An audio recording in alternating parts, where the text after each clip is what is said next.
На почетокот од 49-та пленарна собраниска седница беа прифатени поднесените оставки на министерот за здравство Арбен Таравари и замениците министри од земјоделство Флјакрон Беџети и одбрана Елфет Исмаили, на кои им престана мандатот. Заменик председателката на собранието Весна Бендевска пред констатацијата на оставките појасни дека согласно собранискиот деловник тие имаат право за образложение на оставките, но ниту еден од нив не пројавил интерес се до почетокот на пленарката и не беа присутни во собраниската сала.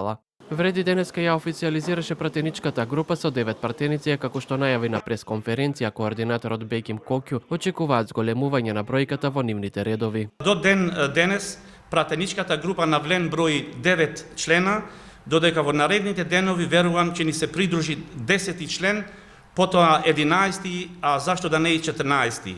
Продолжуваме да остануваме лојални на договорот што го склучивме со нив на 8 мај 2024 година и дека сме доследни и непоколебливи кон програмските определби и изборните ветувања. Председателот на движењето Беса Билјал Касами смета дека поднесувањето на оставките на владините функционери од Алијанса за албанците се работи само за неколкумина индивидуалци, додека останатите ќе продолжат да бидат дел од владата. Касами нагласи дека за коалицијата вреди е поважно каде се гласачите на Алијанса за албанците, отколку кој ги поседува партиските печати. За нас важно е каде се гласачите на Алијанса на албанците, а гласачите на Алијанса на албанците се како дел од ВЛЕН за тоа што беа важен чинител на победата во парламентарните избори. За нас е тоа важен процес за тоа што Министерството за здравство е многу важно министерство за да имаме резултати кои сме ги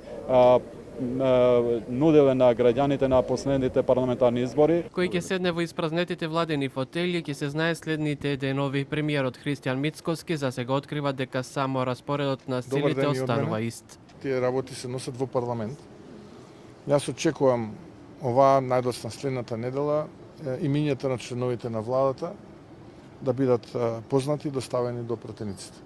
Целата ситуација со излегувањето на Таравари од владата треба да заврши до крајот на неделава, откако премиерот Мицкоски најави средба со вреди за договор околу локалните избори, очекува најдоцна до крајот на следната недела да се знае името на новиот министер за здравство по оставката на Таравари. Сега екс-министерот Таравари до крајот на неделава пак треба да има средба со председателот на СДСМ Венко Филипче, а од ДУИ пак тврдат дека нивните најжестоки политички противници веќе се обединуваат за да го бранат достоинството, откако што посочија антиевропска и антиалбанската влада.